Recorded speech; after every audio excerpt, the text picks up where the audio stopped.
오늘 마태복음 24장 후반을 함께 배우도록 하겠습니다. 지난주 저희들은 예수님께서 알려주시는 전말의 존재라는 그 전반 부분을 배웠습니다. 잠깐 PPT를 보여주시기 바랍니다. 예수님께서 알려주시는 전말의 존재는 세 가지 예수님께서 정의해 주셨습니다. 미혹의 움직임이 있다. 전쟁, 기근, 지진이 일어날 것이다. 그리고 교회, 예수 그리스도를 구원자로서 믿는 사람들에게 박해 그리고 핍박이 일어날 것이다. 그리고 교회 안에서도 많은 분열이 일어날 것이다. 하지만 그렇게 일어나도 놀라지 마라. 오히려 준비하라. 그렇게 예수님께서 말씀을 하셨습니다. 그러면 어떻게 우리는 준비해야 될까요? 그것도 세 가지로 예수님께서 정의해 주셨습니다. 첫 번째는 우리의 사명의 확인입니다. 우리 모든 기독교인들에게 사명이 있고 두렵고 고민하고 앞으로 어떻게 될지 고민하는 것보다 우리에게 주시는 그 사명을 지켜야 된다. 그 사명은 복음 전도다. 세계 선교다. 모든 민족들에게 예수 그리스도를 알려내야 된다. 그렇게 말씀하셨습니다. 그리고 두 가지 기도, 실제적으로 우리가 긍휼을 구하는 기도를 해야 되고, 첫 번째는 하늘의 권세만 전할 수 있는 그런 부분에 대해서도 긍휼을 구하면서 기도해야 된다고 예수님께서 말씀하셨습니다. 오늘은 후반부는 그 전반부를 정의하고 계시는 분들은 이해하기가 어려운 쉬운 부분입니다.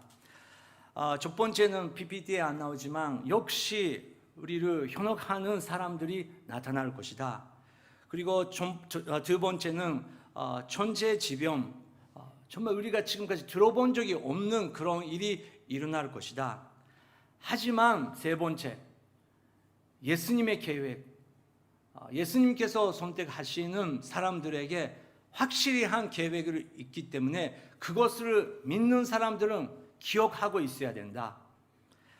마지막에 예수님께서 계속 반복 말씀하고 계시는데 그 태는 어떻게 일어날지는 아무도 모른다. 그 네 가지를 예수님께서 정의하시면서 말씀하셨습니다. 그러면 첫 번째 24장 24절 25절 먼저 읽겠습니다.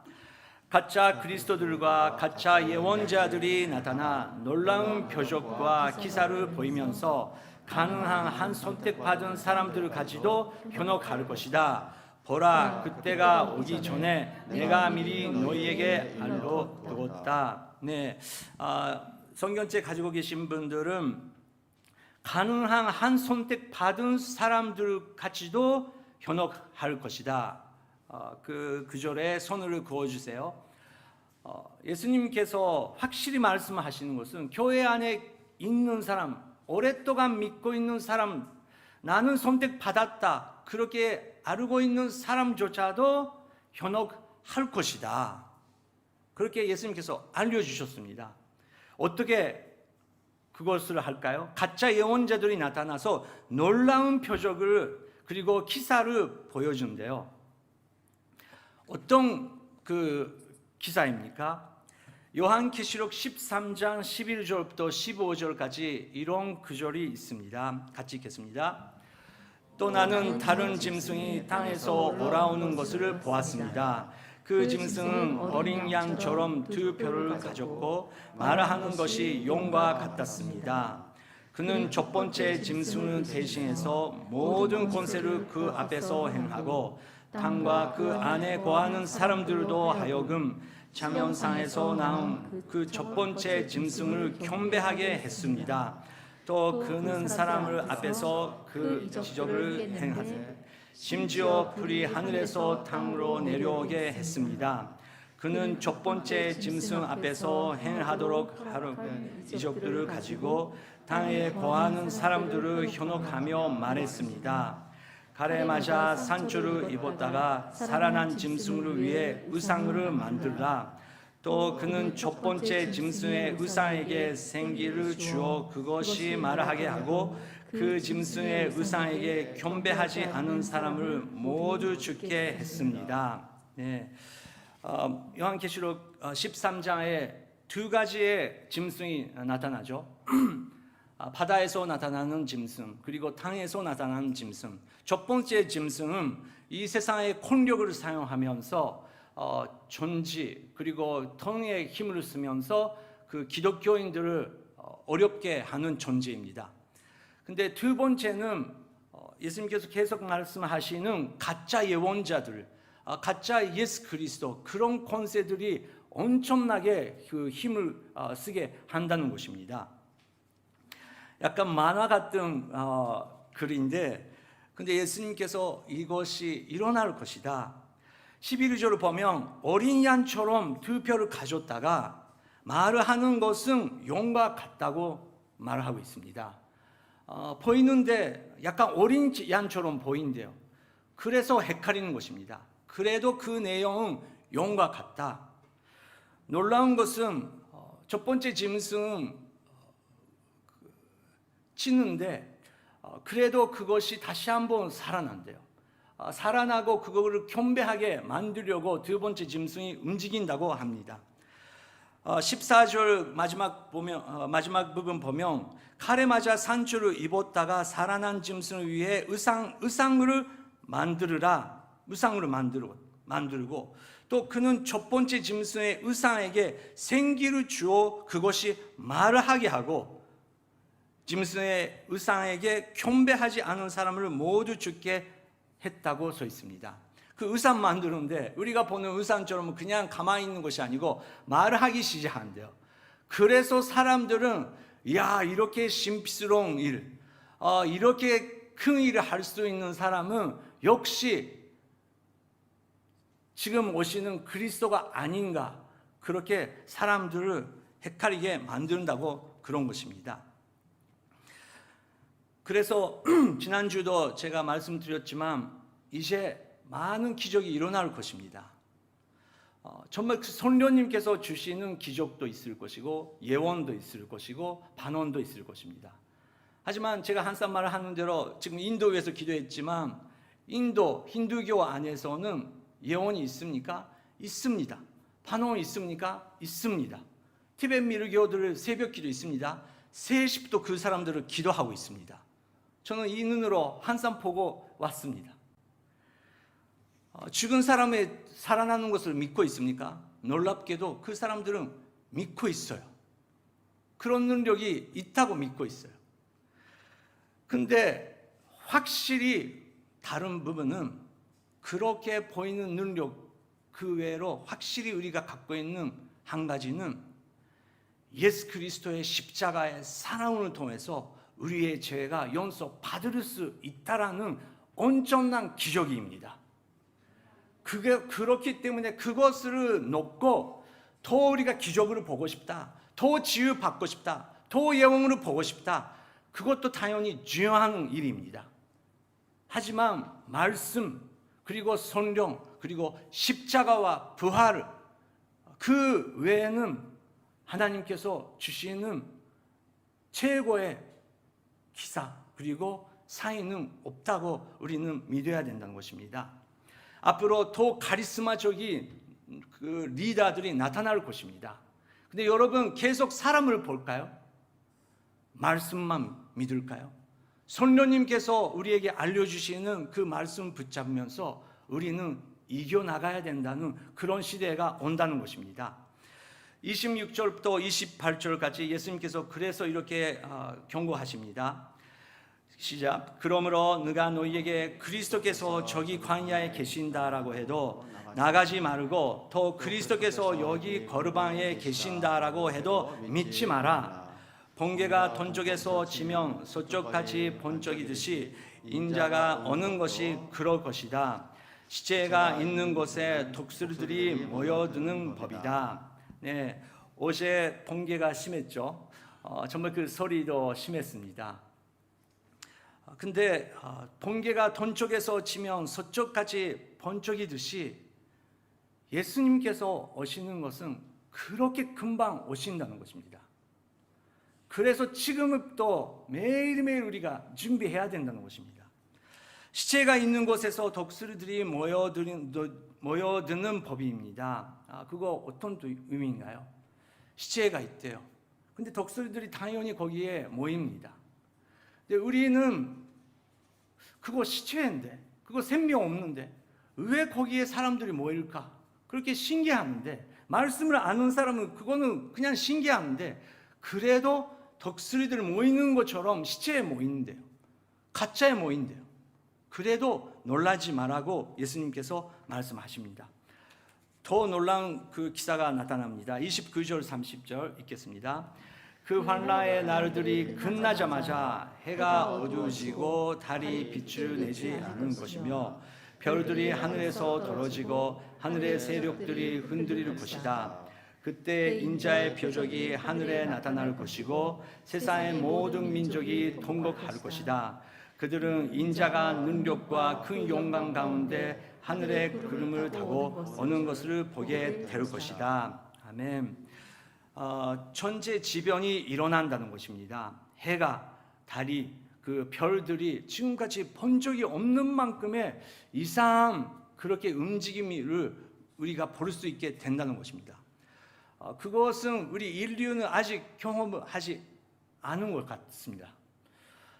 그래도 예수님께서 계속해서 그것은 일어날 것이다. 그 환란의 날들이 끝나자마자 그 부분도 라인을 그어주시기 바랍니다. 우리는 그 예수님께서 말씀하시는 하나하나를 정말 정의해야 된다는 것입니다. 근데 그때 세상의 모든 민족들이 통곡한대요.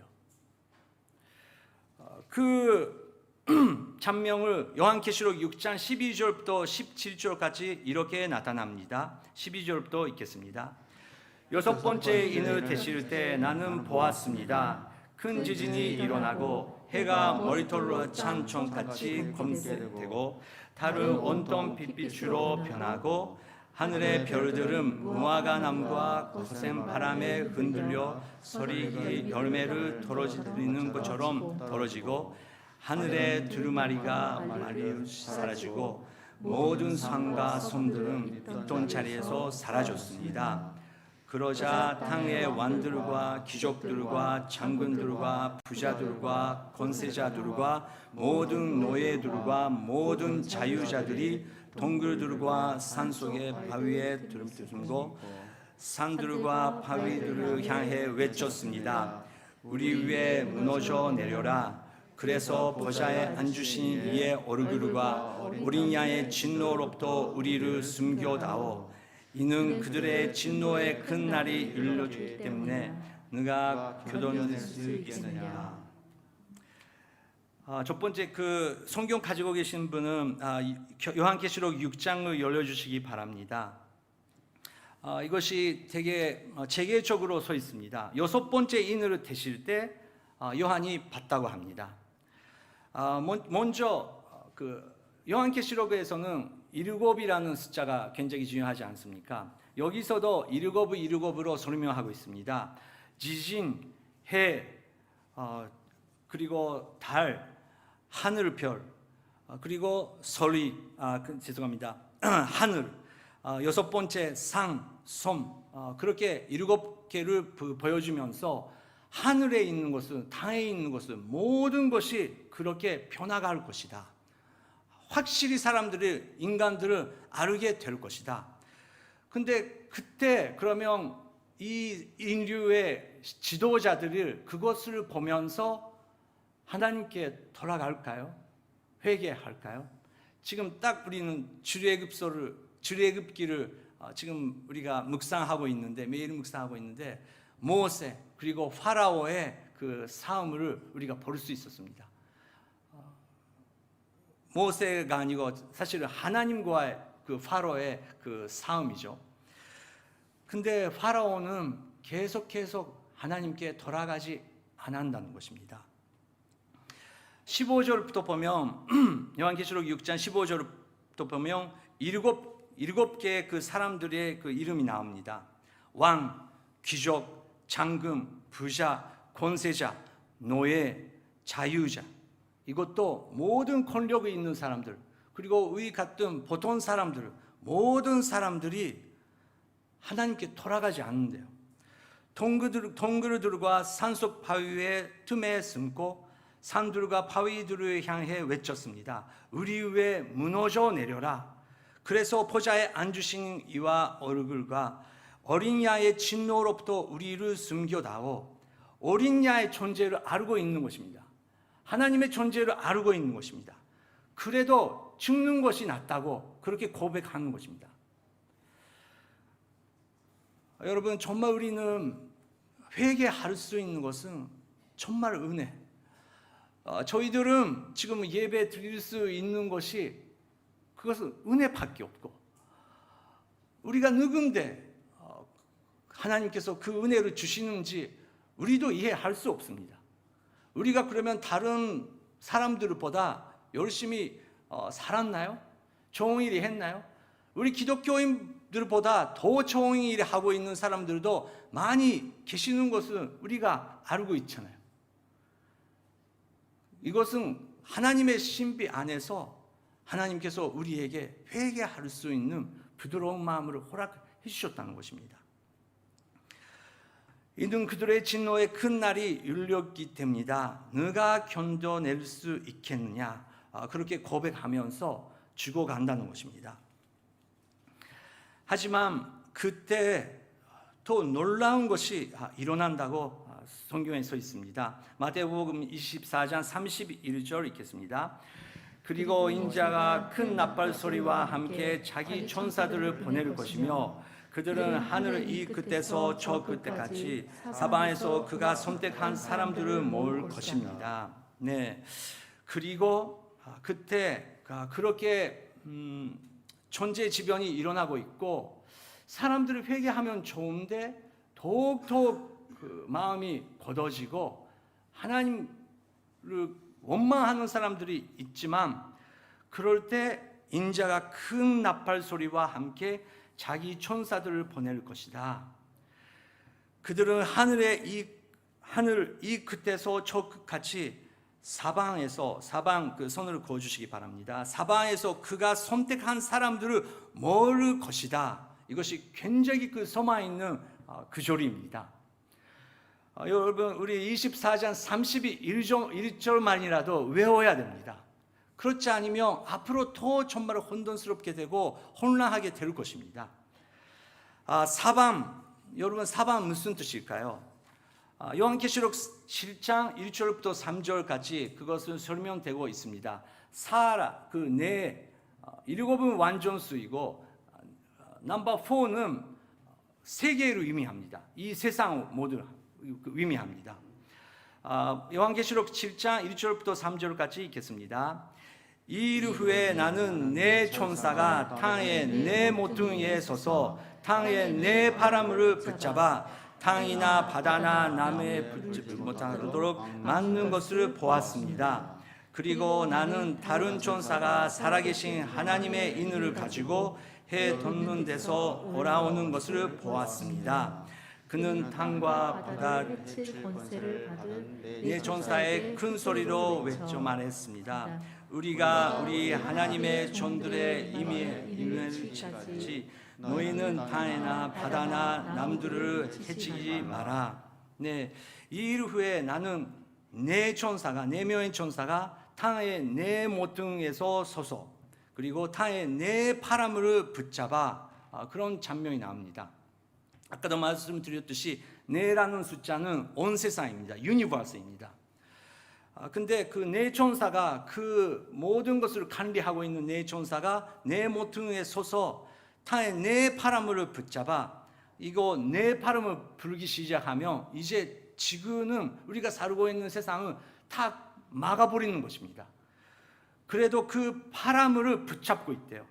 땅이나 바다나 나무에 부르지 못하도록 막는 것을 보았습니다. 막아고 있대요.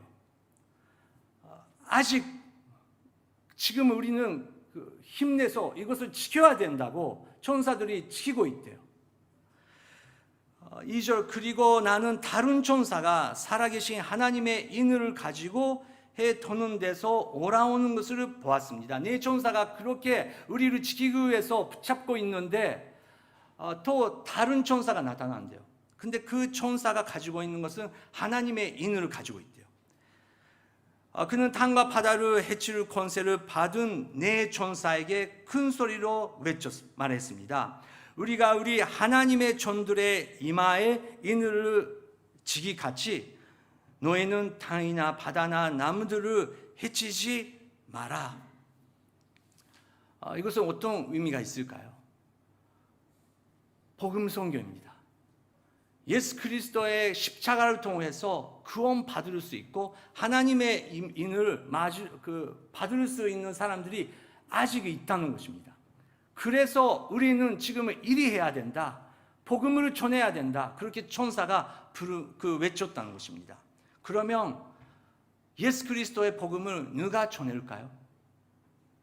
천사입니까? 천사도 당연히 천사의 역할을 하죠. 하지만 하나님께서, 예수님께서 그 복음을 전하는 것을 교회에 맡겨주셨다는 것입니다. 교회는 누굴까요? 여러분입니다. 여러분 한 명 한 명입니다. 지금 영상을 보고 계시는 당신입니다. 천사가 그렇게 하늘에서 견디면서 빨리 전해라고, 빨리 그때가 오는 건데 빨리 교회에 일어나서 전해라고, 때가 오고 있다고 그렇게 하늘에서 이야기하고 있다는 것입니다. 우리가 우리 하나님의 종들의 이마에 인을 지기같이 너희는 땅이나 바다나 나무들을 해치지 마라. 예수님께서 그 구절을 정의하면서 24장 32절부터 34절까지 이렇게 말씀하십니다. 무화과 나무로부터 교훈을 배우라. 그 가지가 연해지고 잎이 돋으면 여름이 가까이 왔음을 알게 된다. 이와 같이 이런 모든 일을 보면 그때가 바로 인자가 문 앞에 가까이 왔음을 알게 될 것이다. 내가 진실로 너희에게 말한다. 이 세대가 지나가기 전에 이 모든 일이 일어날 것이다. 네, 교훈을 배워라. 태를 우리가 이루어야 된다. 그래도 그것은 두려움이 위해서 우리는 읽은 것이 아니고 우리가 해야 되는 그 사명을 발휘할 수 있도록, 우리가 사명을 확실히 뭔지 알 수 있도록 그 태를 우리가 알아야 된다. 깨닫게 해야 된다는 것입니다.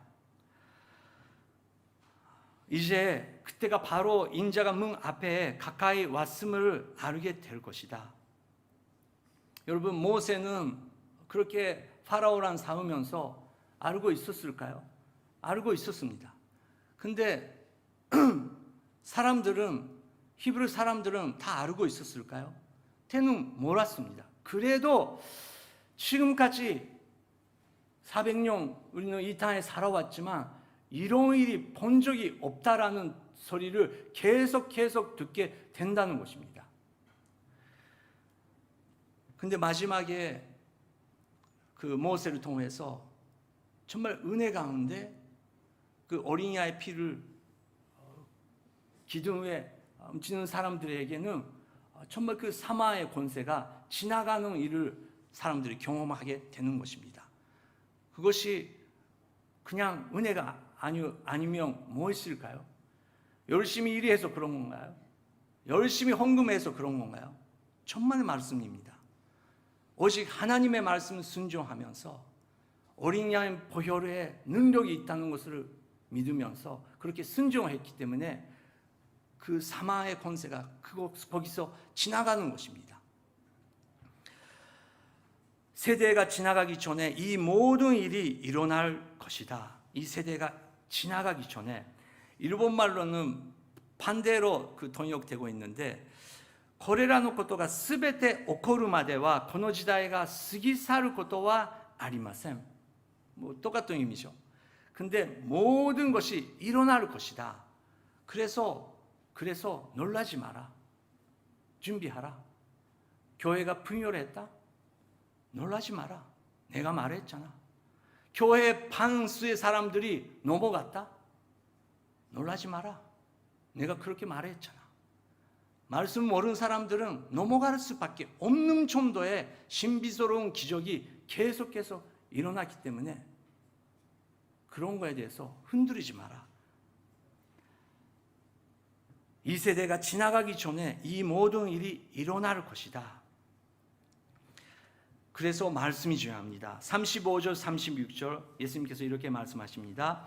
하늘과 땅은 없어질지라도 내가 한 말은 결코 없어지지 않을 것이다. 그 날짜와 그 시각은 아무도 모른다. 하늘의 천사들도 모른다. 아들도 모른다. 오직 아버지만 아신다. 오직 아버지만 아신다. 여러분 다시 한번 이 부분만 말할까요? 오직 아버지만 아신다. 시작. 오직 아버지만 아신다. 다시 한번요. 오직 아버지만 아신다. 아멘이십니까? 천사도 모르는데요. 아들도 모르는데요. 그러면 어떻게 목사가, 어떻게 인간들이 바로 몇 년, 몇 달, 며칠, 몇 시에 오신다, 그런 소리를 할 수 있습니까? 근데 우리가 2000년 동안 계속 봤듯이 거기에 넘어가는 사람들이 얼마나 많이 있는지 모른다 이야기입니다. 오직 아버지만 아신다. 그래서 우리는 말씀만 붙잡고 결코 없어지지 않은 그 말씀만 붙잡고 나가야 된다고 합니다. 예수님께서 여기서 계속 이 부분에 대해서 언제든지 모르겠다고 예화를 나누시면서 우리에게 가르쳐 주십니다. 37절부터 44절까지 읽겠습니다. 시작. 노아의 때에 그러했던 것처럼 인자가 오는 것도 그러할 것이다. 홍수가 나기 전 사람들은 노아가 방주에 들어가던 그날까지도 먹고 마시고 장가가고 시집가고 하다가 홍수가 나서 그들을 모두 쓸어갈 때까지 무슨 일이 일어나고 있는지 전혀 알지 못했다. 인자가 올 때도 그와 같을 것이다.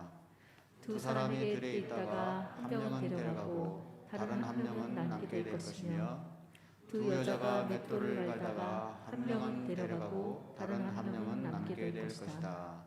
그러므로 너희는 깨어 있으라. 너희 주께서 어느 날에 오실지 알 수 없기 때문이다. 그리고 이것을 명심하라. 만약 한밤에 도둑이 몇 시에 올 줄 알았다면 집주인은 깨어 있다가 도둑이 들어오지 못하게 했을 것이다. 그러므로 너희도 준비하고 있어야 한다. 생각지도 않은 시간에 인자가 올 것이기 때문이다. 아멘. 그날은 노아의 때 같다. 노아의 때 때 노아는 선포했습니다. 그래도 사람들은 믿지 않았습니다. 근데 노아의 역할은 자기가 해야 되는 사명을 했던 것입니다. 그거에 집중하고 그거에 시간, 모든 힘을 투자하면서 노아는 자기가 할 수 있는 일을 했을 때 하나님께서 그 가족을 구원해 주셨다는 것입니다. 39절 보면 홍수가 나서 그들을 모두 쓸어갈 때까지 무슨 일이 일어나고 있는지 전혀 알지 못했다. 사람들이 알지 못했었대요. 온다고 그렇게 준비하고 들으면서도 준비 안 하는 것이 우리입니다. 학생들은 시험 날짜는 알고 있습니다. 근데 우리가 뭐라고 했었을까요? 내일부터 하지. 내일부터 하면 되지. 우리는 먹으면 살 찌는 거 다 알고 있습니다. 근데 왜 그것을 알으면서 먹을까요? 내일부터 안 먹으면 되지. 그냥 다 내일부터 것입니다. 근데 여러분, 우리에게 주어지는 날은 오늘밖에 없다는 것입니다. 44절 보면 그러므로 너희들은 준비하라. 도둑이 오는 것처럼 그날은 올 것이다. 준비하지 않으면 다 그거에 대해서 이겨낼 사람은 없다고 하는 것입니다. 여러분, 그 도둑이 아니고 여러분 손님이 여러분의 집에 오시는 거로 약속했다고 합니다. 여러분께서 예를 들어서 신주에 살고 있으시는데 여러분의 친구가 나리타 공항에 도착하면서 야, 나리타에 도착했어. 그렇게 전화가 오면 약간 긴장하지 않습니까? 이제 올 거구나. 한국에 떠나는 때랑 나리타에 도착하는 거랑 확실히 우리의 마음은 달라진 것입니다. 나리타에 와서 이제 야마노테센 갈아탔다 하면 더 이제 준비할 것입니다. 예수님께서 그렇게 준비하라고 말씀하고 계시는 것입니다. 또 다른 예화를 하시면서 예수님께서 더 그것에 대해서 가르치십니다. 45절부터 52절까지 읽겠습니다. 누가 신실하고 지혜로운 종이겠느냐? 주인이 그의 집 사람들을 맡기고 제때 양식을 나누어 줄 사람은 누구겠느냐? 주인이 돌아와서 부르되 주인이 시킨 대로 일을 하고 있는 그 종은 복이 있을 것이다. 내가 진실로 너에게 말한다. 주인은 그 종에게 자기 모든 재산을 맡길 것이다.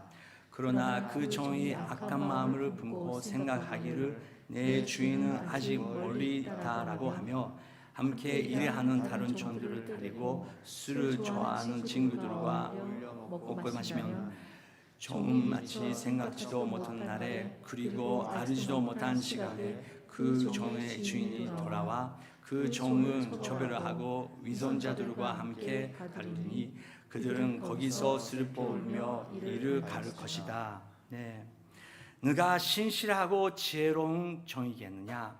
네가 신실하고 지혜로운 종이겠느냐? 신실하고 지혜가 많으신 여러분, 그리고 영상을 보고 계시는 지혜롭고 그리고 신실하시는 현재 자매님 여러분, 꼭 올 것입니다. 예수님께서 준비하라고 계속 말씀하고 계십니다. 그러면 우리는 그 주인이 오실 때 어떤 일을 하고 있는 것이 제일 그 주인께서 기뻐하시는 건가요? 예수 그리스도의 복음을 한 명이라도 많은 사람에게 전하는 것입니다. 그리고 양육하는 것입니다. 여러분, 말씀밖에 남는 거 없다고 성경은 계속 말하고 있습니다. 당연히 커피도 사줘야죠. 책도 선물을 해야죠. 같이 시간 보내야죠. 기도해 줘야죠. 근데 모든 것이 사라져도 남는 것은 하나 있다. 말씀이다. 여러분, 여러분의 인생 어떠십니까? 지금까지 2021년도 됐는데 정말 이렇게 코로나 때문에 힘든 상황 가운데 그 사람에게 말씀을 선물을 드리고 그 사람이 먹일 수 있도록 그 사람에 맞는 하나님의 말씀을 전해주셨습니까? 그것을 우리가 할 수 있다는 것입니다. 그것을 하면서 우리가 준비해야 된다는 것입니다. 여러분, 상상해 보십시오. 여러분께서 그렇게 나누셨던 말씀, 그리고 전했던 말씀, 문자로 보냈던 말씀을 통해서 나는 안 믿어, 나는 교회 안 가, 나는 절대 안 믿어, 그렇게 이야기해도 성령의 역사로 언젠가 그거를 보게 되고, 그 친구가 나한테 이 말씀을 주셨기 때문에, 전해줬기 때문에 이렇게 혼란 가운데서 나는 예수 그리스도를 부를 수 있다. 언제 어떻게 네가 구원 받을 수 있다는 것은 우리는 그것도 모른다는 것입니다. 우리 계산대로 안 간다는 것입니다. 하지만 노아가 그 배를 만들었듯이, 그리고 에리야가 자기 일을 했듯이, 에스키엘이 자기의 일을 했듯이, 다윗이 자기 사명을 마쳤듯이 우리 한 명 한 명도 그것을 할 수 있다는 것입니다. 그래서 예수님께서 마지막 우리가 같이 읽고 싶지만 사도행전 1장 7절부터 8절 읽겠습니다. 예수께서 그들에게 말씀하셨습니다. 그 날과 그때는 아버지께서 자신의 권세로 전하셨으니 너희가 알 것이 아니다. 그러나 성령께서 너희에게 오시면 너희가 권능을 받고 예루살렘과 온 유대와 사마리아와 땅 끝까지 이르러 내 주인이 될 것이다. 아멘. 그래서 성령님께서 오시면 마지막 시대에 그 역할을 위해서 우리를 사용해 주시는데요. 여러분 믿습니까? 베드로가 자기 자신에 자신이 있었습니까? 요한이 그렇게 계시록을 하나님께서 나중에 보여주신다고 그렇게 준비되고 있다고 생각하십니까? 전혀 없었습니다. 우리랑 똑같은 사람이었습니다. 우리랑 똑같이 낙심하고 두려워하고 오늘도 배고프고 내일 어떻게 돈 벌어야 되는지 그것만 고민하고 있었던 사람들입니다. 하지만 예수 그리스도의 은혜로 예수님이 아르게 되었고, 그거로 끝나는 것이 아니고 성령님께서 임하셨을 때 이 마지막 시대에 사명 받고 옛날에 이루었던 엘리야처럼, 에스겔처럼, 노아처럼 나도 지금 이 시대에 해야 되는 일이 있다고 일어나서 나가는 것이 제자들이었다는 것입니다. 그러면 2021년도 여러분 우리에게 소망이 있습니다. 뉴스만 많이 보지 마십시오. 뉴스도 봐야 되지만 뉴스 보는 시간은 10분으로 정하고 또 다른 한 시간 정말 한 명을 위해서 우리는 말씀을 전하기 위해서 성령님이 어떻게 해야 됩니까? 성령님이 어떻게 이 차세대를 이해하면서 우리랑 너무 문화가 다른 그 차세대들이랑 연결을 하면서 그 사람들이, 그 자녀들이 보고 있는 만화, 음악, 영화를 통해서 우리가 그 말씀을 전할 수 있습니까? 여러분, 그것을 우리가 해야 된다는 것입니다. 선교입니다. 그래서 우리 오늘의 교회의 비전은 변하지 않습니다. Act 29, 사도행전 29장을 우리는 계속해서 이루고 나가는 선도입니다. 그래서 오늘은 이제 5월이 됐습니다. 여러분 일어나서 정말 그 모세처럼, 노아처럼 주님 2021년도 저에게도 사명을 허락하여 주시옵소서, 그렇게 기도하고 싶습니다.